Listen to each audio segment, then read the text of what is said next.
আলহামদুলিল্লাহ, সকল প্রশংসা যাবতীয় গুণগান সে আল্লাহ রাব্বুল আলামিনের জন্য, যার অশেষ দয়ায় আমরা জিলহজ মাসে প্রবেশ করেছি এবং জিলহজ মাসের 2 তারিখ অতিবাহিত করতে যাচ্ছি। আল্লাহর অশেষ কৃপায় 3 তারিখ, আজকে 2 তারিখ, আজকে 2 তারিখ। আলহামদুলিল্লাহ, গতকাল প্রথম সিয়াম, আজকে দ্বিতীয় সিয়াম চলছে। তো আল্লাহর অশেষ কৃপায় আমরা আল্লাহর বিধান, জুমার সালাত, শ্রেষ্ঠ দিনগুলোর মাঝে অন্যতম 10 দিন, জিলহজ মাসের এই 10 দিনের দ্বিতীয় দিনে, শ্রেষ্ঠ দিনে শ্রেষ্ঠ ইবাদত জুমার সালাত আদায়ের জন্য টাইম মতো আল্লাহর ঘরে উপস্থিত হওয়ার সুযোগ পেয়েছি। আমরা মন ভরে শুকরিয়া করি আলহামদুলিল্লাহ। দরুদ ও সালাম বর্ষিত হোক আমাদের প্রিয় নবী, শেষ নবী মুহাম্মদ সাল্লাল্লাহু আলাইহি ওয়াসাল্লামের উপর। আল্লাহুম্মা সাল্লি আলাইহি, আল্লাহুম্মা বারিক আলাইহি। সমাবেত মুসল্লিবৃন্দ, সময় খুবই অল্প, অনেক কথা আমাদেরকে আজকে বলতে হবে। সংক্ষিপ্ত সময়ে আজকে আপনাদের সামনে আলোচনার বিষয় এই 10 দিনের সংক্ষিপ্ত আমল এবং কোরবানির গুরুত্বপূর্ণ মাসাইল। আজকের জুমার খুতবার বিষয় কোরবানির গুরুত্বপূর্ণ মাসাইল এবং এই 10 দিনের সংক্ষিপ্ত আমল। সম্মানিত প্রিয় ভাইয়েরা, আজকে আপনাদের সামনে আমরা যে বিষয়গুলোর সম্পর্কে কথা বলবো তার প্রথমটি হচ্ছে, আমরা প্রথমে জেনে নেব যে কোরবানি আমরা করব, এই কোরবানিটা কি জিনিস। মোটামুটি আপনাদের সামনে আজকে আমরা 15টি পয়েন্টের উপর কথা বলবো ইনশাআল্লাহ। শুরুতেই আপনাদের জানার সুবিধার্থে বলে রাখা, আমরা প্রথমে জানবো কোরবানি কাকে বলে, 1। 2 নম্বর, কোরবানির সংক্ষিপ্ত ইতিহাস মাত্র 2 মিনিটে। নাম্বার 3, কোরবানির বিধানটা, এটা কোন লেভেলের, ফরজ, ওয়াজিব, সুন্নাত, মুস্তাহাব কোনটা। নাম্বার 4, কোরবানির উদ্দেশ্য কি, কেন কোরবানি করব। নাম্বার 5, কোন কোন প্রাণী দিয়ে কোরবানি করা যাবে। নাম্বার 6, কোন প্রাণীর কত বয়স হওয়া লাগবে, বয়স জরুরি নাকি দাঁত জরুরি। নাম্বার 6, 4টা দোষ থাকলে কোরবানি হবেই না। নাম্বার 7, 2টা দোষ থাকলে কোরবানি হবে, তবে নেকি কম হবে। নাম্বার 8, 1টা দোষ থাকলে নেকিও কম হবে না, কোরবানি ফুল হয়ে যাবে ওই দোষ সহকারে। নাম্বার 10, যিনি কোরবানির পশু জবাই করবেন তার ক্ষেত্রে 5টা শর্ত। নাম্বার 11, যেই প্রাণীকে জবাই করা হবে ওই প্রাণীর শর্ত 3টা। নাম্বার 12, যেই অস্ত্র দিয়ে জবাই করবেন অস্ত্রের শর্ত 2টা। নাম্বার 13 বা 14, জবাই করার আদব, শিষ্টাচার বা ভদ্রতা হলো 5টা।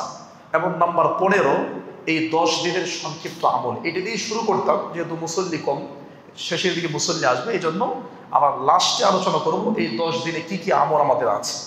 এই 15টা বিষয়ে আমরা ইনশাআল্লাহ আজকে সংক্ষিপ্ত খুতবা উপস্থাপন করব। আল্লাহ আমাদেরকে তৌফিক দান করুক, আল্লাহুম্মা আমিন। প্রিয় ভাইয়েরা, কোরবানি কি জিনিস এটা আমাদেরকে আগে বুঝতে হবে। এই কোরবান শব্দটা, কোরবান, কফ র বা করবুন, কুরবুন, অর্থ হলো নৈকট্য অর্জন করা, নিকটে যাওয়া, কাছাকাছি হওয়া, আল্লাহর সন্তুষ্টি অর্জন করা, আল্লাহর প্রিয় পাত্র হওয়া, যেটা আল্লাহ কোরআনে ব্যবহার করেছেন। 5 নম্বর সূরার নাম সূরা আল মায়েদা, আয়াত নাম্বার 27 থেকে 31।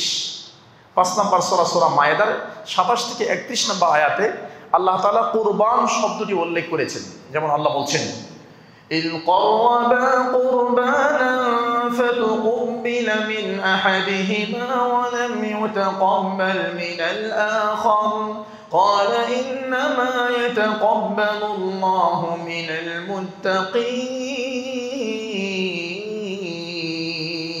আল্লাহ বলছেন ইদ করবা কুরবানা, এই যে কুরবানা আমরা বাংলাতে বলি কুরবানি, আরবিতে কুরবানা এরাবগত কারণে।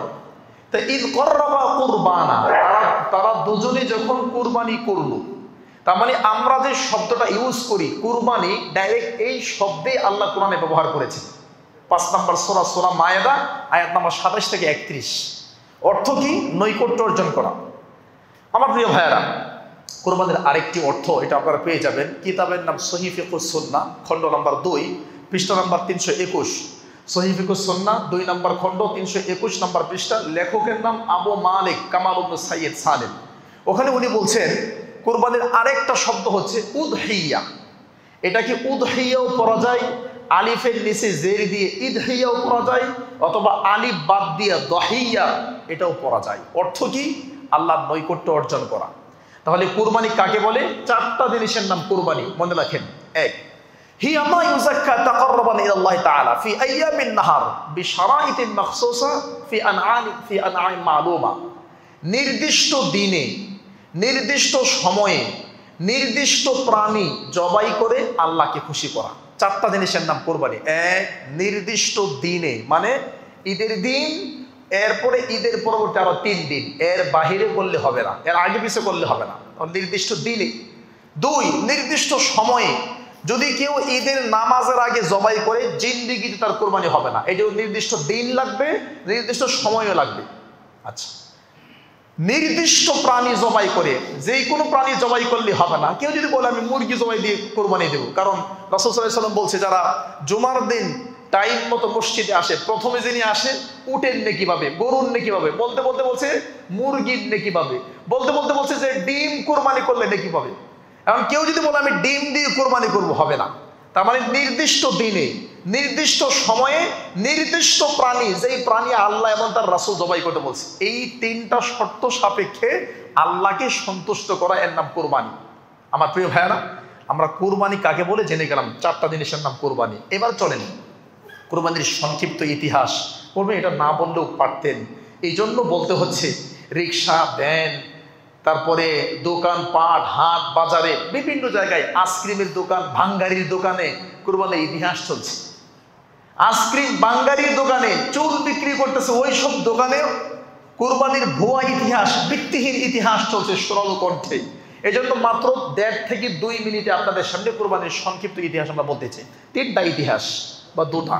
1 নম্বর, এটা হলো পৃথিবীর প্রথম ইতিহাস, যেটা আল্লাহ তাআলা কোরআনুল কারীমে সূরা মায়েদা 5 নম্বর সূরা মায়েদায় তুলে ধরেছেন।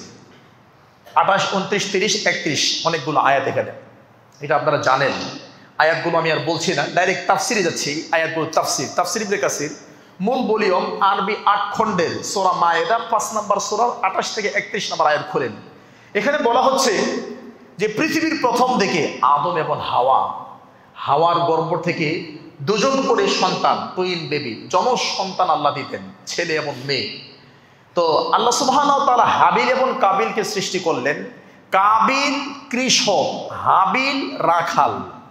কাবিল কৃষক, হাবিল রাখাল, মনে রাখবেন। কাবিল বড়, হাবিল ছোট। কাবিলের সাথে যে মেয়ে জন্মগ্রহণ করে তার নাম ওদিয়া, সে সুন্দরী। আর হাবিলের সাথে যে মেয়ে জন্মগ্রহণ করে তার নাম দামিমা, সে একটু কম সুন্দরী। নিয়ম অনুযায়ী কাবিলে একটু কম সুন্দরী মেয়েকে পায়, আর হাবিলে ভালো বেশি সুন্দরী মেয়ে পায়, এটা আল্লাহর বিধান। তাহলে 3টা কথা বললাম, কাবিল বড়, হাবিল ছোট। কাবিল কৃষক, হাবিল রাখাল, ছাগলের রাখাল। কাবিলের সাথে যে মেয়ে জন্মগ্রহণ করে তার নাম ওদিয়া, সে সুন্দরী। আর হাবিলের সাথে যে মেয়ে জন্মগ্রহণ করে তার নাম হলো দামিমা, সে একটু কম সুন্দরী। কিন্তু কাবিল আল্লাহর বিধানকে মানতে পারলো না, বলছে না আমি এটাকেই বিবাহ করবো। হিয়া উখতি, এটা আমার বোন। উলিদতু মাই, আমি এই বোনের সাথেই জন্মগ্রহণ করেছি। আনা আহাক্কু বিতাজবিজিহা, অতএব আমি তাকে বিবাহ করার বেশি হকদার। কিন্তু আল্লাহর বিধান এই না, বরং যে যার সাথে জন্মগ্রহণ করছে সে তাকে না, এর পরে যেই পরবর্তী প্রসবে যে সন্তান আসবে তাকে বিবাহ করতে হবে। কিন্তু এই বিধান সে মানতে চায় নাই। আল্লাহ বললেন তোমরা কুরবানি করো। এখান থেকে কুরবানির প্রথম ইতিহাস চলে আসে। আমরা এদিকে আর যাচ্ছিলাম, আপনারা সবাই জানেন। এবার 2 নম্বর ইতিহাস, কোরআনুল কারীম সূরা সফফাত 99 নম্বর আয়াত থেকে 102 নম্বর আয়াত পর্যন্ত ইব্রাহিম আলাইহিস সালাম সম্পর্কে বলা হয়েছে। ইখতাতানা ইব্রাহিম খলিলুর রহমান হিনা আতাত আলাইহি সালাসুনা সানা। ইব্রাহিম আলাইহিস সালামের বয়স যখন 80 সানা, 80 বছর হলো, তখন তিনি নিজেই নিজের খাতনা করলেন।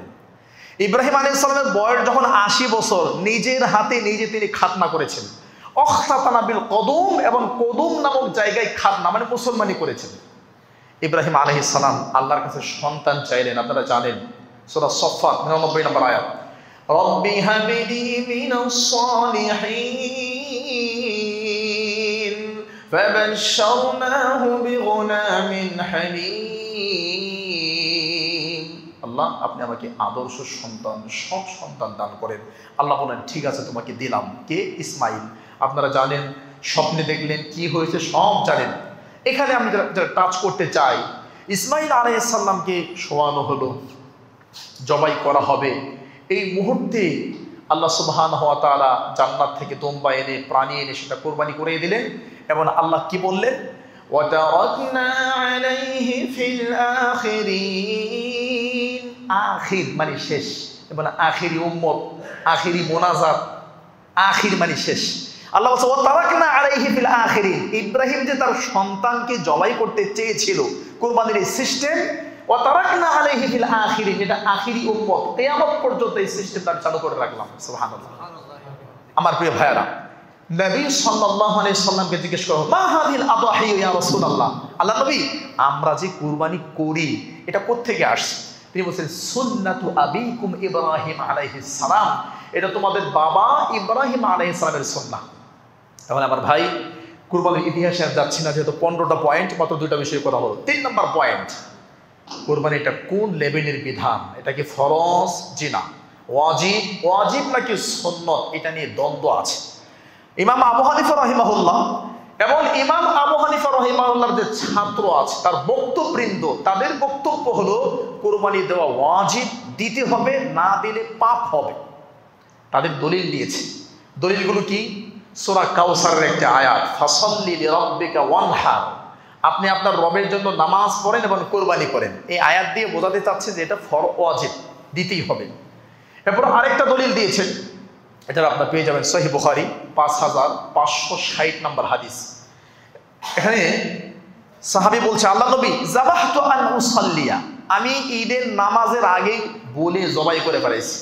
আল্লাহ নবী আমার কোরবানি কি হবে? বলছে না, ঈদের আগে জবাই করেছো, তোমার কোরবানি হবে না, তুমি আরেকটা কোরবানি করো। এখান থেকে হানাফি মাযহাবের আলেমরা বলছে যদি ফরজই না হতো বা গুরুত্বপূর্ণ না হতো তাহলে তাকে কেন বলা হলো আরেকটা করো?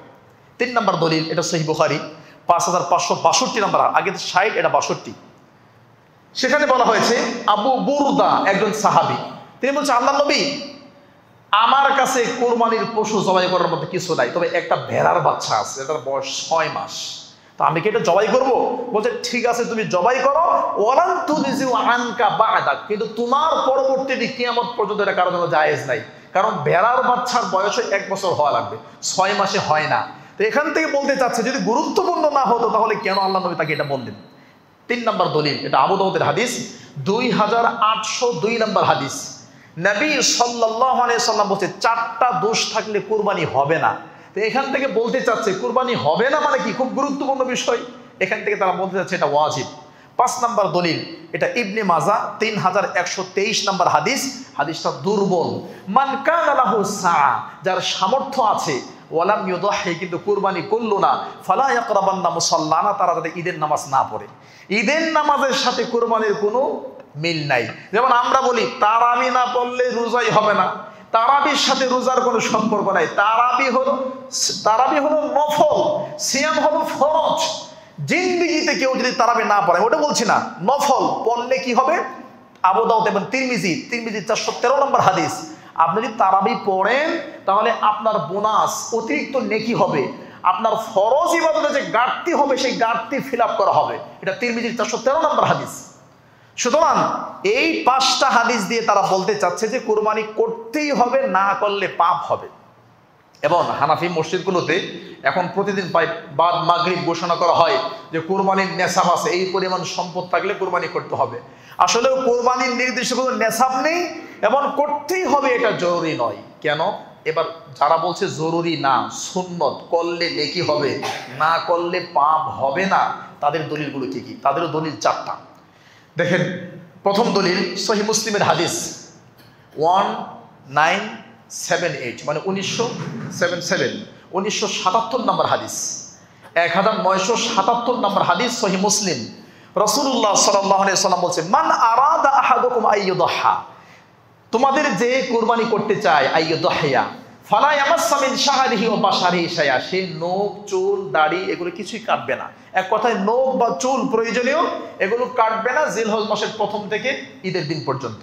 তো এখানে নবী কি বলছে? মান আরাদা, যে চায়, মানে বাধ্যতামূলক না, যে চাই সে করবে, যে চাই না সে কোরবানি করবে না।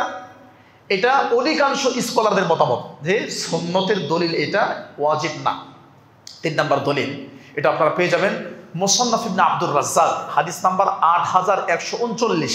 হাদিসের রাবি আবু সুরাইহা তিনি বলছেন যে রাআইতু আবা বকর ওয়া ওমর, আমি আমার চোখে আবু বকর এবং ওমরকে দেখেছি, ওমা ইউদাহায়ান, তাদের সামর্থ্য থাকার পরেও তারা মাঝে মধ্যে কুরবানি করে নাই। আমি আবু বকর ওমরকে দেখেছি সামর্থ্য থাকার পরেও কুরবানি করে নাই।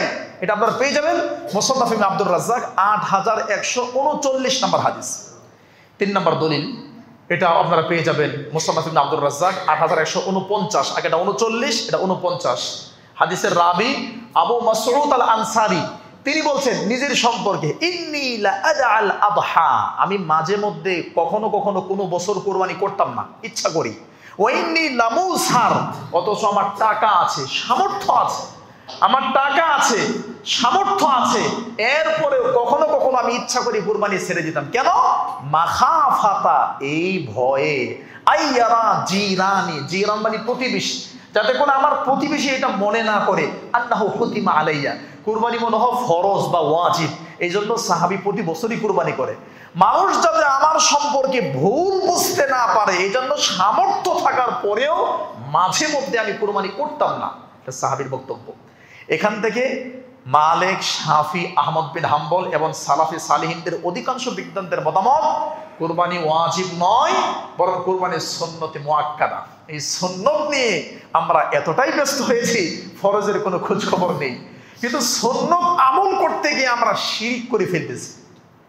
এটা আমরা কি করি? এটা হলো আজকের আলোচনার 3 নম্বর বিষয়।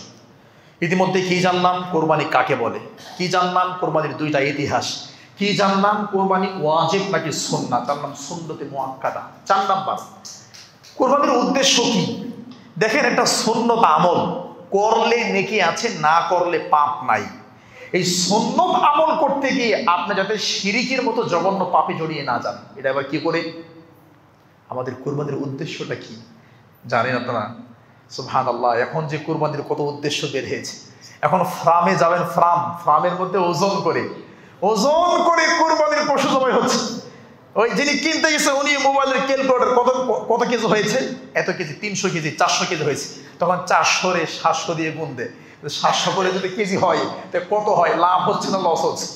এমনি 700 করে যদি কেজি হয়, তো 400 কেজি যদি এখানে হয়, তাহলে টাকার সাথে অঙ্ক মিলাইয়ে দেখে। আমার ভাই, আপনি কার জন্য করতেছেন? আল্লাহর জন্য। যদিও কিছু বিদ্বান বলছে উদ্দেশ্য যদি ভালো হয় তাহলে অসুবিধা নাই, কিন্তু এখানে উদ্দেশ্যটা কি? বেশি গুস্ত পাওয়া, বেশি করে উপকৃত, লস না হওয়া। কিসের লস? আপনি আল্লাহর জন্য করতেছেন। এই জন্য ওজন করতে গিয়ে মাপতে গেলে একটা অসুবিধা আছে, এটা একটা সমস্যা। 2 নম্বর, অফিসের কলিগ, একসাথে চাকরি করি, একই লেভেলের বেতন পাই, সে দিবে আমি দিব না, কেমনে হয়? এই জন্য চিন্তা করলে যদি কেউ এই চিন্তা করে কেউ যদি কোরবানি করে, জিন্দেগিতে তার কোরবানি হবে না। 3 নম্বর, ঈদের মাত্র 1 সপ্তাহ আগে মেয়ে বিবাহ দিয়েছে, মেয়ের বাড়িতে যদি গরুর গোশত পাঠানো না যায়, তাহলে শাশুড়ির কাছে আমার মেয়ে ছোট হবে। যেটা পুরান ঢাকার একটা ঐতিহ্য আছে, মেয়ে বিবাহ দেওয়ার পরে গরুর আস্তারান মেয়ের বাড়িতে পাঠাতে হবে। আস্তারান বস্তার মধ্যে পড়ে, পুরান ঢাকার ঐতিহ্য। মেয়ে বিবাহ দেওয়ার পরে আস্তারানটা মেয়ের জামাই বাড়িতে পাঠাতে হবে।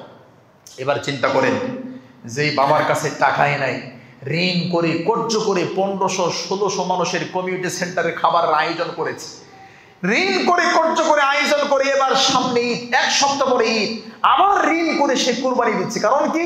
প্রেস্টিজ, সম্মান, মেয়ের মাথা নিচু হবে, আমার মাথা নিচু হবে, এই চিন্তাই। এই সমস্ত চিন্তা করে কুরবানি করলে জিন্দেগিতে কুরবানি হবে না, হবে তো হবেই না, বরং শিরিক হয়ে যাবে। এখন গ্রামে কি হচ্ছে? গ্রামে হচ্ছে খাসি দিয়ে দিবেন না গরু দিয়ে দিবেন, বলছে না খাসি দিয়ে দেওয়া যাবে না, কারণ খাসি 15,000 টাকা হলে খাসি পাওয়া যায়। আর যদি 15,000 টাকা দিয়ে আমরা 7 জন শরীক হয়, 1,05,000-10,000 টাকা বড় একটা কোরবানির পশু পাওয়া যাবে। আর কেন? চিন্তা, 1 নম্বর চিন্তা, খাসির গোশত গন্ধ করে। 2 নম্বর, খাসির গোশত অল্প হয়। তাহলে আপনি যদি মনে করেন খাসির গোশত গন্ধ করে, খাসির গোশত অল্প হয়, এই জন্য এককভাবে না দিয়ে গরু থেকে শরীক হচ্ছেন, এই চিন্তা করলে জিন্দেগিতে আপনার কোরবানি হবে না। কেন হবে না? এটা আল্লাহ বলে দিয়েছেন কোরআন কারীম। একটু আগে যেটা বললাম, 5 নম্বর সূরা সূরা মায়েদা 27 থেকে 31 নম্বর আয়াত এবং সূরাতুল হজ আল্লাহ কি বলছেন, লা ইয়ানালাল্লাহা লুহুমুহা ওয়ালা দিমাউহা। লুহুম মানে গোশত, দিমা মানে রক্ত। তোমাদের যে পশু 8 লাখ 10 লাখ টাকার প্রাণী, যেমন এখন কালকে দেখলাম সিরাজগঞ্জ বা বগুড়াতে এক ভদ্র মহিলা যে একটা পশু তৈরি করেছে, এটার দাম প্রায় 20 লক্ষ টাকা। কালকের খবর দেখলাম, গতবারই 15 লাখ টাকা দাম হয়েছে, দেয় নাই, আরো 1 বছর পেলেছে, এখন 20 লক্ষ টাকা চাচ্ছে। এই 20 লক্ষ টাকার প্রাণী কেউ বা কেউ কিনবে, কেনার পরে যদি জবাই করে উদ্দেশ্য যদি আল্লাহর সন্তুষ্ট না হয়, লা ইয়ানালাল্লাহু লুহুমুহা ওয়ালা দিমাউহা, ওটার রক্ত, গোশত, মাংস, চর্বি, চামড়া কিছুই আল্লাহর কাছে যাবে না। ওয়ালাকিন ইয়ানালুহু তাকওয়া, তোমাদের তাকওয়াটাই আল্লাহর কাছে যাবে। আর তাকওয়া কোথায়? সহিহ মুসলিম 2569 নম্বর হাদিস, আত-তাকওয়া হা হুনা, আত-তাকওয়া হা হুনা ওয়া ইউশিরু ইলা সাদরিহি। সদর মানে বুক। আল্লাহ বলেন হচ্ছে তাকওয়া এখানে থাকে, আল্লাহর ভয় এখানে থাকে। তুমি খাবে মুখ দিয়ে, তোমার এই জায়গা যদি ঠিক থাকে, তুমিই জবাই করছো, তুমিই খাবে, তোমার সন্তান খাবে, শুধু সন্তুষ্ট আল্লাহর জন্য কও, তাহলে তুমি সবকিছু পেয়ে যাবে। সুবহানাল্লাহ। আমার প্রিয় ভাইয়েরা, আমরা 4টা বিষয় শেষ করলাম, 15টার মধ্যে 4টা গেল, আরো 11টা পয়েন্ট আছে, ভালো করে খেয়াল করতে হবে। আজকের 5 নম্বর পয়েন্ট, কোন প্রাণী দিয়ে আপনি কোরবানি করবেন, কোন কোন প্রাণী আল্লাহ বলে দিয়েছেন কোরআনুল কারীম। 8 নম্বর পারা 6 নম্বর পৃষ্ঠা 5 নম্বর সূরা, সূরা মায়েদা। আল্লাহ বলছেন সামানিয়াতা আজওয়াজ। সামানিয়া মানে 8, ওয়াহিদ ইথনাইন সালাসা আরবা, এভাবে তামানিয়া 8, তামানিয়াতা আজওয়াজ 8 শ্রেণীর প্রাণী। মিনাল বাকরি ইথনাইন ওয়া মিনাল মা'জ ইথনাইন ওয়া মিনাল ইবলি ইথনাইন ওয়া মিনাল বাকার ইথনাইন। কি 8 শ্রেণী? 1 ছাগল ছাগি, মানে যেটাকে পাঠা বলা হয়, পাঠা আর খাসি, অথবা পাঠা খাসি একই জিনিস। আর পাঠার সাথে ওই মহিলা ছাগল যেটা বাচ্চা দেয়, এই দুইটা। তাহলে ছাগল ছাগি 2টা, ভেড়া বেড়ি বা দুম্বা দুম্বি 2টা, এই হলো 4টা। আর গরু ষাঁড় এবং মহিলা গরু, এই হলো 2টা, 6টা। আর উট নারী পুরুষ, এই হলো 8টা। এই হলো 8 শ্রেণীর প্রাণী। এর সাথে দুম্বার কথা কেউ কেউ বলে, দুম্বা অবশ্যই দিতে হবে। মহিষ দিয়ে কোরবানি হবে কি হবে না, অধিকাংশ বিদ্বানদের মতামত গরু, ছাগল, উট, দুম্বা এগুলো থাকতে মহিষ দিয়ে কোরবানি হবে না। এই সমস্ত প্রাণী যদি অ্যাভেলেবেল না পাওয়া যায়, তাহলে মহিষ দিয়ে কোরবানি দেওয়া যেতে পারে। যেমন এখন আমরা বলতে পারি ফিলিস্তিন বা গাজা, আকসার এখন যে অবস্থা, সেখানে কারা কোরবানি দিবে? কোরবানি দেওয়ার কোনো সামর্থ্য নেই, সম্ভবই না, তারা খাবারই পাচ্ছে না, কোরবানি কোত্থেকে দিবে? কালকের যে খবর দেখলাম, মিশরে আমাদের শেখ আব্দুর রাজ্জাকের ছেলে কোরবানির পশু কিনতেছে, সেখানে অনেক অনেক দাম, বহু ডলার দাম, $1000, $500 একটা ছাগল, একটা গরুর দাম, মানে অনেক দাম হয়ে যাচ্ছে। কেন? অ্যাভেলেবেল পাওয়া যাচ্ছে না, যুদ্ধ বিধ্বস্ত দেশ। এরকম যদি কখনো হয়, গরু, ছাগল, ভেড়া, দুম্বা এগুলো পাওয়া যাচ্ছে না, তাহলে মহিষ দিয়ে কোরবানি করা যাবে, অন্যথায় মহিষ দিয়ে কোরবানি হবে না। 6 নম্বর পয়েন্ট, কোন প্রাণীর কত বয়স হতে হবে, এটা ভালো করে মনে রাখবেন। 1 ছাগলের বয়স 1 শেষ হয়ে 2 রানিং থাকবে।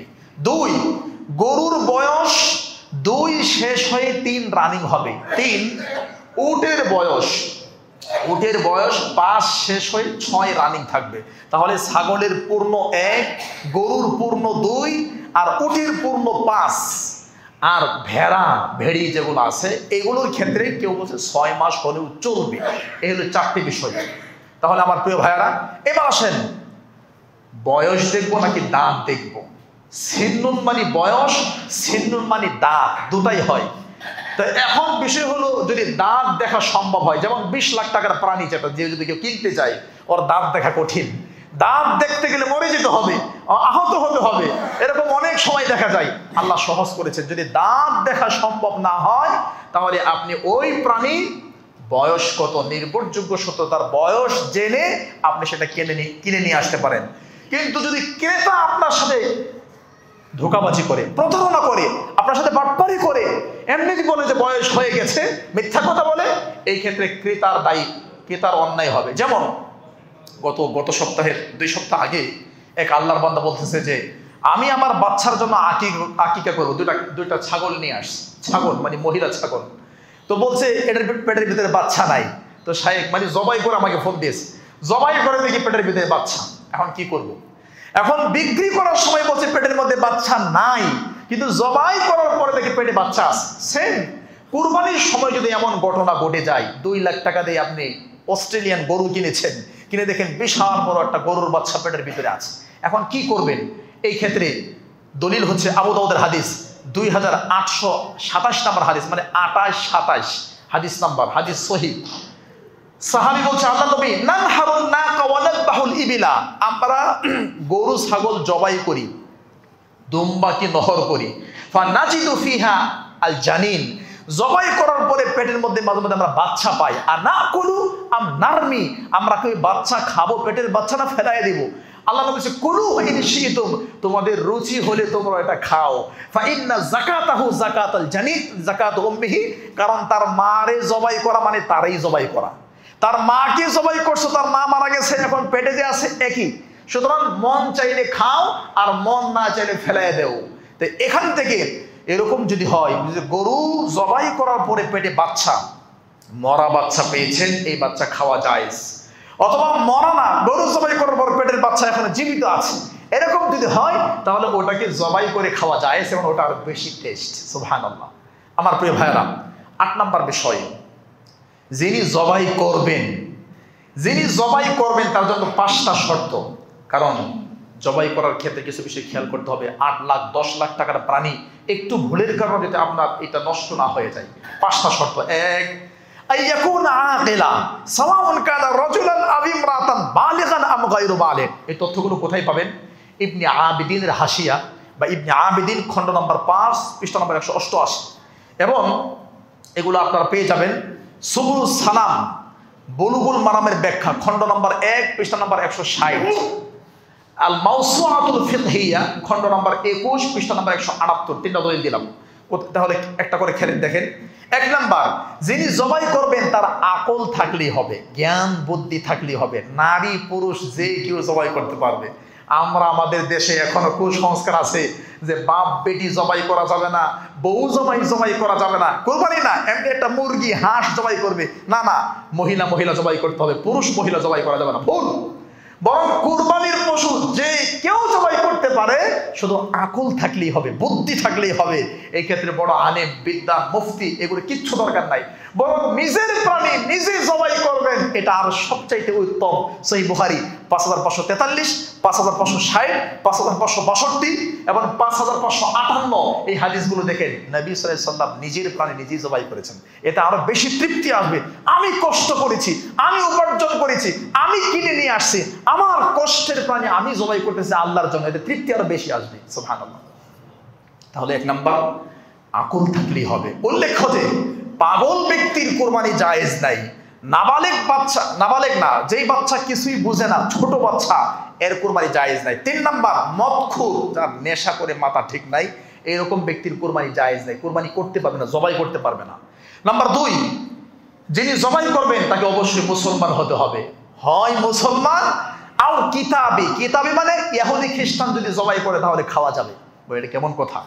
হ্যাঁ, পৃথিবীতে যদি প্রকৃত ইহুদি এবং খ্রিস্টান একটা থাকে যে তাওরাতকে মানে, ইনজিলকে মানে, তাহলে তার জবাই করা প্রাণী খাওয়া যাবে, তার মেয়েকে বিবাহ করা যাবে। ইহুদি খ্রিস্টানের মেয়েকে বিবাহ করা জায়েজ। কোন ইহুদি খ্রিস্টান? বর্তমান পৃথিবীতে একটাও খুঁজে পাবেন না।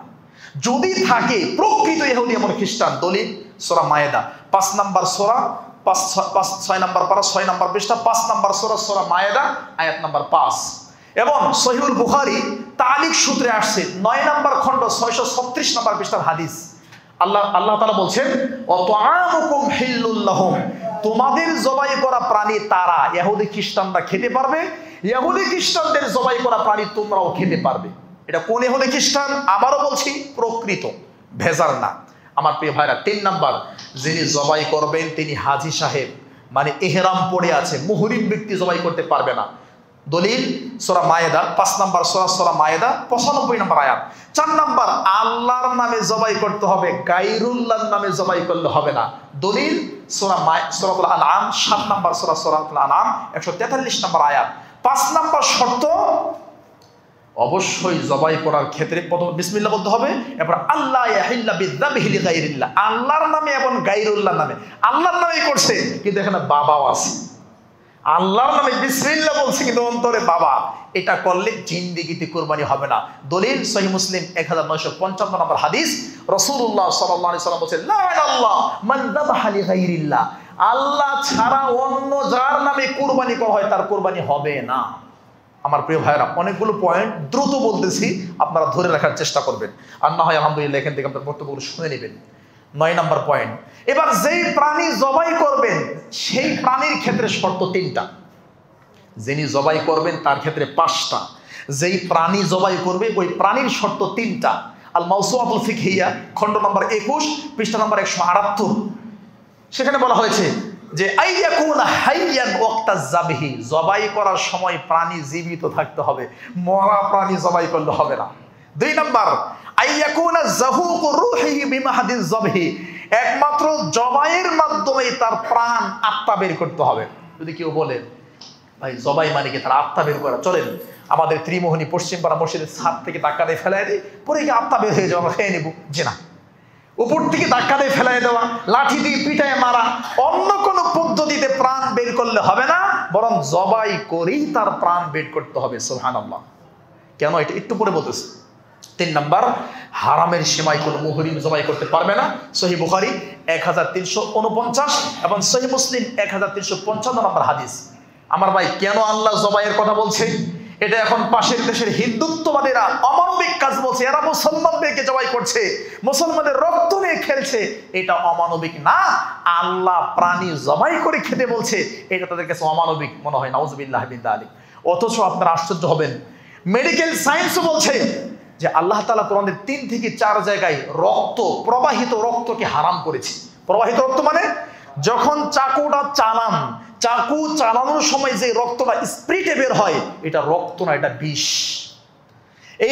এটা বিষাক্ত রক্ত। এইটা যদি আপনি জবাই করে বের না করেন, ওই প্রাণী খান, তাহলে আপনি মরে যাবেন, আপনি অসুস্থ হয়ে যাবেন, শরীরের ক্ষতি হবে। এই জন্য বিজ্ঞান প্রযুক্তি বলছে, কোরআনও বলছে যে এই রক্ত অবশ্যই জবাইয়ের মাধ্যমে বের করতে হবে। জবাই ছাড়া উপর দিয়ে ধাক্কা দিয়ে ফেলাইলে 1 ফোঁটা রক্ত বের নাও হতে পারে, এমনি মরে যেতে পারে। এই জন্য জবাই করে খেতে হবে।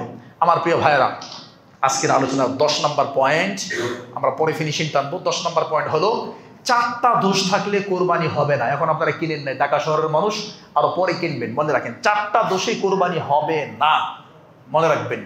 আবু দাউদ 2802 নম্বর হাদিস, নবী সাল্লাল্লাহু আলাইহি ওয়াসাল্লাম বলেছেন, আল আওরাউল বাইয়ুন আওরুহা, একদম 100% অন্ধ, চোখে দেখে না, এই প্রাণী দিয়ে কোরবানি হবে না।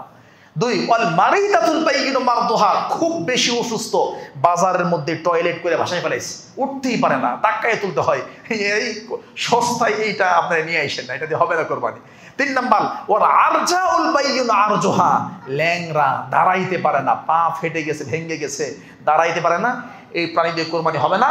4 নম্বর, ওয়াল কাসীরুল্লাতী লা তুনকি, শরীরের মধ্যে কোনো চর্বি নাই, কিচ্ছু নাই, গোশত নাই, হাড্ডি বের হয়ে গেছে, মরা প্রাণী, এই মরা প্রাণী আপনি আল্লাহর জন্য জবাই করেন না। আল্লাহ 3 নম্বর সূরা আলী ইমরান বলছে, লান তানালুল বিররা হাত্তা তুনফিকু মিম্মা তুহিব্বুন, তোমরা তোমাদের পছন্দের জিনিস আল্লাহর পথে খরচ না করলে আল্লাহ ওটা নেন না। পছন্দের জিনিস খরচ করতে হবে। তাহলে ভালো করে মনে রাখতে হবে, 4টা দোষে কোরবানি হয় না।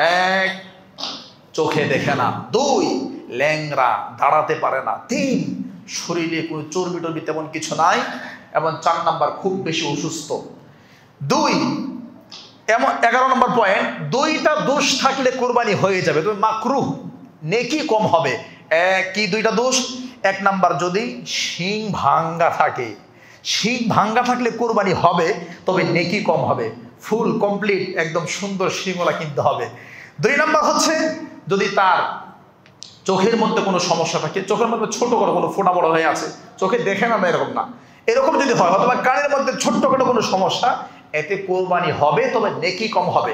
তবে অধিকাংশ বিদ্বান বলছে না, এই মাকরুহ প্রাণী দিয়ে কোরবানি করা যাবে না। দলিল আবু দাউদ তিরমিজি 1498 নম্বর হাদিস, আলী রাদিয়াল্লাহু আনহু বলেন, আমারানা রাসূলুল্লাহ সাল্লাল্লাহু আলাইহি ওয়াসাল্লাম আন নাস্তাশরিফাল আইনা ওয়াল উযুনা, আল্লাহর নবী আমাদেরকে চোখ এবং কান দেখে, প্রাণীর চোখ এবং কান দেখে প্রাণী কিনতে বলেছেন। তবে একটা দোষ থাকলে কোরবানি হয়ে যাবে, কোনো অসুবিধা নেই, সেটা হলো লেজ কাটা, লেজ ফাটা বা লেজ একটু কেটে গেছে।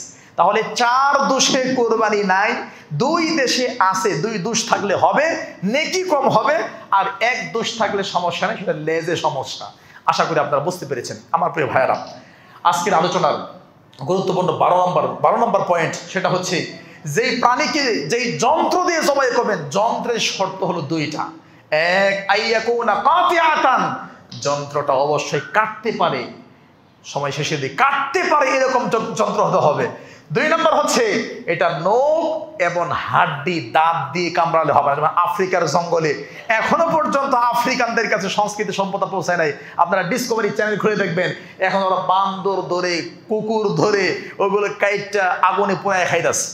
এমন অনেক প্রাণী আছে যেগুলো আপনি দেখলে আপনার ভয় লাগে, সেগুলো কেটে ধরে আগুনে পোড়ায় পোড়ায় খাচ্ছে। যেমন মদিনা ইউনিভার্সিটি আমার ক্লাসমেট ছিল আফ্রিকান, নাইজেরিয়া একটা দেশ, আমার চেয়ে আরো 1 হাত লম্বা, কি বড়ি, সুবহানাল্লাহ, সবসময় শর্ট প্যান্ট পরে থাকে, যদি ভার্সিটিতে পড়াশোনা করে। মানে ওদের দেশের কৃষ্টি কালচারে এটা। ওরা যেদিন সবচাইতে ভালো খাবার রান্না করে, সেদিন আমি রুমেই থাকতে পারি না। মানে তাদের কাছে সবচাইতে সুগন্ধিত টেস্টের খাবার যখন রান্না করে, তখন আমি রুমেই থাকতে পারি না, এত গন্ধ। তখন চিন্তা করি তাদের কাছে এত টেস্ট, তাদের দেশের প্রসিদ্ধ খাবার। সপ্তাহে 1 দিন যদি ক্লাস টাস থাকে না, শুক্রবার বন্ধ, বৃহস্পতিবার ছুটি, এরকম ছুটির দিন আমরাও রান্না করি, বাঙালিরা একসাথে উটের গোশত রান্না করি। তারাও সেদিন এমন কিছু রান্না করে যে রান্নার গন্ধ আমরা শুনতে পারি না। সুবহানাল্লাহ। আমার প্রিয় ভাইয়েরা, এই জন্য নবী সাল্লাল্লাহু আলাইহি ওয়াসাল্লাম বলছে, দাঁত দিয়ে কামড় দিয়ে প্রাণী জবাই করলে হবে না, বড় নখ দিয়ে জবাই করলে হবে না। দলিল সহিহ মুসলিম 1955 নম্বর হাদিস। আমার প্রিয় ভাইয়েরা, আমরা কুরবানির পশু জবাই করার আদব, শিষ্টাচার, ভদ্রতা 5টা, এটা আজকে আর বলার সুযোগ হবে না, আমরা আর ওদিকে যাচ্ছিও না। সংক্ষিপ্ত আকারে 2-3টা মাসালা বলেই এরপরে এই 10 দিনের কয়েকটা আমল বলি, আমরা ছেড়ে দেবো ইনশাআল্লাহ, লম্বা করছি না। আমার প্রিয় ভাইয়েরা, গুরুত্বপূর্ণ কিছু মাসালা ভালো করে খেয়াল করেন।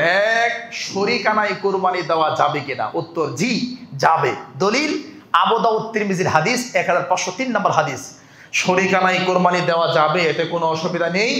সারা পৃথিবীর সকল আলেমরা একমত, শুধুমাত্র আমাদের বাংলাদেশে হাতে গোনা কয়েকজন বিদ্বান তারা এটাকে দ্বিমত পোষণ করেছে, এখন তারাও আস্তে আস্তে ফিরে আসতেছে। অতএব শরীকানাই কুরবানি জায়েজ। একটা হলো জায়েজ, একটা হলো উত্তম। আমরা উত্তমটা নিব, জায়েজটা নিতে পারেন, কিন্তু উত্তমটা নিতে হবে। তাহলে শরীকানাই কুরবানি দেওয়া জায়েজ।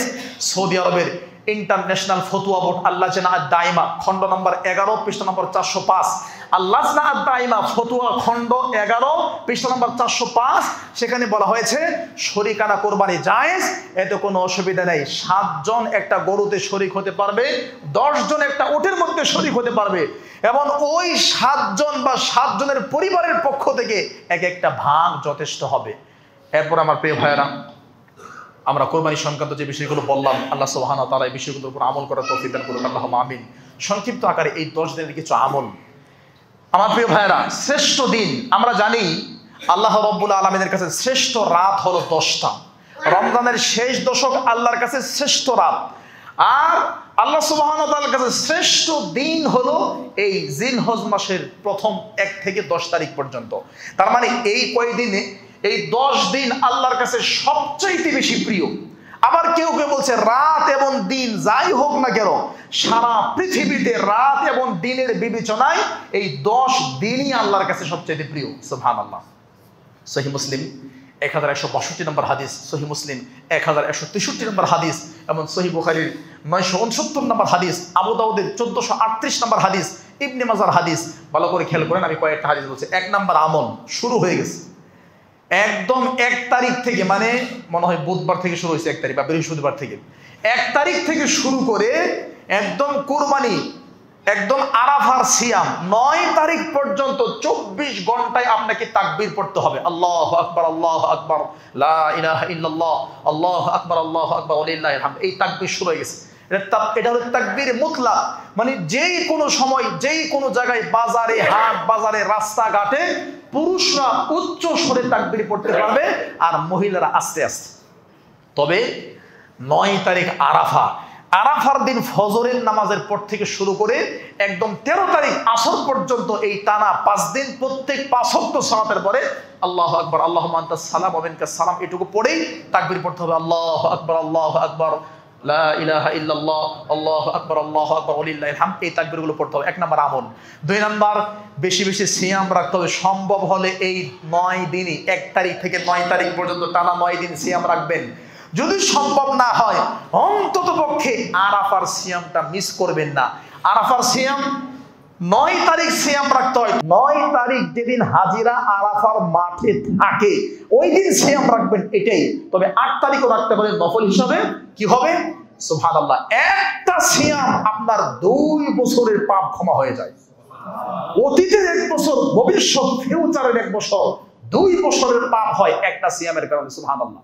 3 নম্বর আমল, বেশি করে কোরআন তেলাওয়াত করবেন। 4 নম্বর, দান সাদাকা বেশি করে করবেন। আমার ভাই, এই 10 দিনের দান সাদাকা অনেক অনেক দাম আল্লাহর কাছে। আমাদের মসজিদে একটা ফিল্টার লাগবে, পানির ফিল্টার। এটা দানের মধ্যে একটা শ্রেষ্ঠ দান। একটা আছে নরমাল দান, এটা এমন দান যতদিন পর্যন্ত এই দান চলবে ততদিন পর্যন্ত আপনি নেকি পেবেন। এটা সাদকায়ে জারিয়া। 7টা আমলে সদকায়ে জারিয়া হয়। তার মধ্যে মানুষকে পানি পান করানো, মানুষকে পানি পান করানোর মধ্যে শ্রেষ্ঠ মানুষ যারা আল্লাহর ঘর মসজিদে আসবে, সালাত করবে, তারা পানি পান করবে। মাত্র 35,000 টাকা লাগবে একটা পানির ফিল্টার। এটা আপনারা একজনে দিতে পারেন, এখনই চাইলে দিতে পারেন, অথবা নামাজের পরে এসে আমাদের মাইনুল ভাইকে বলুন আমি একাই দিব ইনশাআল্লাহ। আমরা আর দ্বিতীয়জন কাউকে চাই না, কারণ 35,000 টাকার টাকাই না। অতএব এই সাদাকায়ে জারিয়া বাবা বা মা কারো পক্ষ থেকে আপনারা দিতে পারেন। আমার প্রিয় ভাইয়ারা, আমরা 4টা আমল বললাম। 5 নম্বর আমল হচ্ছে বেশি বেশি সুবহানাল্লাহ, আলহামদুলিল্লাহ, লা ইলাহা ইল্লাল্লাহ, এগুলো তাসবিহ তাহলিল সবসময় পড়তে থাকা। 6 নম্বর হচ্ছে অন্ততপক্ষে এই 10 দিন পাপ থেকে দূরে থাকা, অন্যায় থেকে দূরে থাকা, কারণ এই 10 দিনের আমল আল্লাহর কাছে সবচেয়ে প্রিয়। 7 নম্বর হচ্ছে ঈদের দিন সবচাইতে দামি আমল আল্লাহর কাছে কুরবানি করা। সুবহানাল্লাহ। কিন্তু আমাদের দুষ্টুমি কমে নাই, আমাদের পাপ অন্যায় আরো বেড়ে গেছে। আমি কয়েক সেকেন্ডে আপনাকে ডিস্টার্ব করছি এবং এটা জানা দরকার। কালকে রাত্রেও 9:30 10টার দিকে থানা থেকে আসছি, কেরানীগঞ্জ থানা থেকে আসছি। এখন ওই যে দৌড়ায় আসলাম, সেনাবাহিনীর সাথে বিষয়ে কথাবার্তা বলে আসলাম। আপনারা জানেন যে আমাদের বাংলাদেশে আহলে হাদিসরা নির্যাতিত। এই যে এখান থেকে খুব কাছেই, নদী পার হলেই কেরানীগঞ্জ অলরেডি 7 থেকে 8টা মসজিদ আহলে হাদিসের আছে। তবে কেরানীগঞ্জ আব্দুল্লাহপুর বাস স্ট্যান্ড কেন্দ্রিক একটা মসজিদ উদ্বোধন হয়েছে 2 মাস হলো। এখানে ইতিমধ্যেই 3 থেকে 4 বার অনেক হাতাহাতি, অনেক কিছু হয়েছে। রমজান মাসে খুতবা চলা অবস্থায় হাতাহাতি, মারামারি হয়েছে। শেষ পর্যন্ত পুলিশ এসে কন্ট্রোল করেছে, মনে করছি ফেতনা বন্ধ হয়ে গেছে। আমার প্রতিষ্ঠান তো বন্ধই করে দিয়েছে এবং আমার সাথে কয়েকবার বাহাস হয়েছে। কালকে রাত্রে এই ভিজে, এগুলো সব ভিজে গেছে, থানায় গেছি। কারণ এই ধরনের মসজিদের মধ্যে দেওবন্দ থেকে পাশ করে আসা হুজুররা বলতেছে এই আহলে হাদিস ফেতনা মসজিদ যদি আপনারা দমন না করেন 3 বার 4 বার ওখান থেকে বেইজ্জত হয়ে আসছে, কারণ প্রশাসন আমাদেরকে সাপোর্ট দিচ্ছে। এবার তারা মসজিদে ঘোষণা দিচ্ছে আপনারা যদি এই মসজিদকে প্রতিহত না করেন, আহলে হাদিসদেরকে বাধা না দেন, তাহলে আল্লাহর কসম করে আমরা বলতেছি এই ক্ষেত্রে আপনারা সবাই গুনাহগার হবেন। কারণ আমি যদি খতিব আপনাদেরকে বলি এইরকম একটা বক্তব্য দেই, এটা করতে হবে না, আপনারা সবাই গুনাহগার হবেন, আপনারা তো অবশ্যই শরীর গরম হয়ে যাবে। তো আজকে বাদ জুমা এরকম কয়েক মসজিদ, কয়েক এলাকার মানুষ সেখানে হামলা দেওয়ার কথা। তো 2 তারা মসজিদ আলহামদুলিল্লাহ সালাত হচ্ছে, আমিও খুতবা দেই। আজকে এখানে আমার হালাকা আছে বাদ মাগরিব, আব্দুল নূর মাদানী আছে, খুতবা দিবেন। তো কালকে থানায় গিয়েছি, আজকে সেনাবাহিনীর সাথে কথা হলো। সেনাবাহিনী একটু আগে ওই হুজুরের ফোন দিচ্ছে, দেওবন্দ থেকে পড়ে আসছে যে এগুলো সাবধান, আপনারা কইরেন না, সাবধান, এগুলো করবেন না। পরে যদি বসতে হয় আপনারা বসেন, কারণ বসেও তো লাভ নাই, 2-3 বার বসছে। তো এখন আগামী রবিবার বাহাসের ডেট দেওয়া আছে, বসার ডেট দেওয়া আছে। আমি বলছি যদি সেনাবাহিনী থাকে, পুলিশ থাকে, ইনশাআল্লাহ আমরা থাকবো, কথা বলবো। কারণ সেনাবাহিনী পুলিশ ছাড়া তাদের সাথে আমরা মারামারি করে পারবো না। আমার প্রিয় ভাইরা, এটা কেন বললাম? এই 10 দিনের আমল আল্লাহর কাছে সবচাইতে প্রিয়। আমরা ভালো আমল করি আর তাদের কাছে ভালো আমল এটাই যে আহলে হাদিস মসজিদ ভেঙে দেওয়া। ইন্না লিল্লাহি ওয়া ইন্না ইলাইহি রাজিউন। আল্লাহ হেদায়েত দান করুন। নাউযুবিল্লাহি মিন যালিক। আমার ভাই, এমনি খুতবা অনেক লম্বা হয়ে গেছে, আর লম্বা করছে না, মাত্র 30 সেকেন্ডে আজকে কি কি শিখলেন। 1, কুরবানি কাকে বলে এটা আপনারা জানলেন 3টা কিতাব থেকে। নাম্বার 2, কুরবানির 2টা ইতিহাস জানলেন। নাম্বার 3, কুরবানি ফরজ ওয়াজিব না, এটা সুন্নতে মুআক্কাদা, দলিল সহকারে জেনেছেন। নাম্বার 4, কুরবানি কাউকে দেখানোর জন্য না, মেয়ের বাড়িতে গোশত পাঠানোর জন্য না, আল্লাহর জন্য করতে হবে, না হলে শিরিক হয়ে যাবে। নাম্বার 6, গরুর বয়স 2, ছাগলের বয়স 1 এবং উটের বয়স 3 পূর্ণ কমপ্লিট হতে হবে, এরপর অন্য বয়সে যেতে হবে। হ্যাঁ সরি, ছাগলের বয়স 1, গরুর বয়স 2 আর উটের বয়স 5 হতে হবে। মানে ছাগল 1 শেষ হয়ে 2 ঢুকবে, গরু 2 শেষ হয়ে 3 ঢুকবে, আর উট 5 শেষ হয়ে 6 ঢুকবে। আমরা আগে বলেছি এরপরে 4টা দোষে কোরবানি হবেই না, যেটা আমরা বলে ফেলছি। 2টা দোষে কোরবানি হবে, তবে নেকি কম হবে। এরপরে বলেছি 1টা দোষের কোনো অসুবিধা নেই। এরপর আমরা যিনি প্রাণী জবাই করবেন তার শর্ত 5টা, যেই প্রাণী জবাই করা হবে তার শর্ত 3টা, যেই অস্ত্র দিয়ে জবাই করবে তার শর্ত 2টা। এরপর আমরা জিল হজ মাসের 7টা আমল বললাম। আল্লাহ আমাদের সকলকে এই বিষয়ে আমল করার তৌফিক দান করুন। আল্লাহুম্মা আমিন।